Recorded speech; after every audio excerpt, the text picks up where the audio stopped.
कहते हैं कि एक बार नंदलाल काफ़ी बीमार पड़ गए। कोई दवा या जड़ी बूटी उन पर बेअसर साबित हो रही थी। तभी श्री कृष्ण ने स्वयं ही गोपियों से एक ऐसा उपाय करने को कहा जिसे सुन गोपियाँ दुविधा में पड़ गईं। दरअसल श्री कृष्ण ने गोपियों से उन्हें चरणामृत पिलाने को कहा।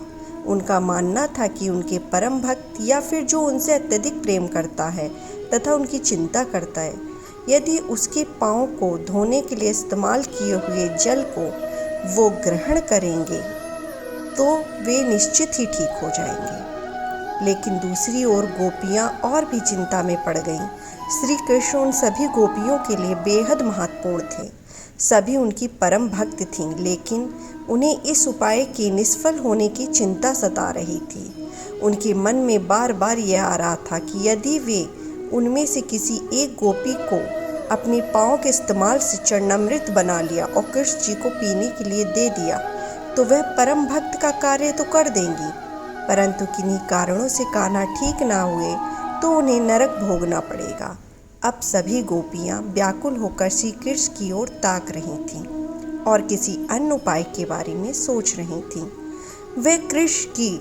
वहाँ पे कृष्ण की प्रिय राधा आ गई।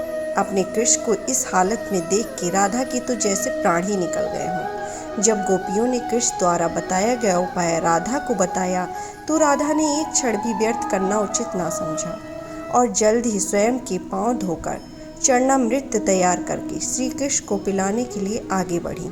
राधा जानती थी कि वे क्या कर रही हैं। जो बात अन्य गोपियों के लिए भय का कारण थी, ठीक वही भय राधा के मन में भी था। लेकिन कृष्ण को वापस स्वस्थ करने के लिए वह नरक में जाने के लिए भी तैयार थी। आखिरकार कान्हा ने चरणामृत ग्रहण किया और देखते ही देखते वह ठीक हो गए, क्योंकि वह राधा ही थी जिनके प्यार एवं सच्ची निष्ठा से कृष्ण जी तुरंत स्वस्थ हो गए। अपने कृष्ण को निरोग देखने के लिए राधा जी ने एक बार भी स्वयं के भविष्य की चिंता न की और वही किया जो उनका धर्म था।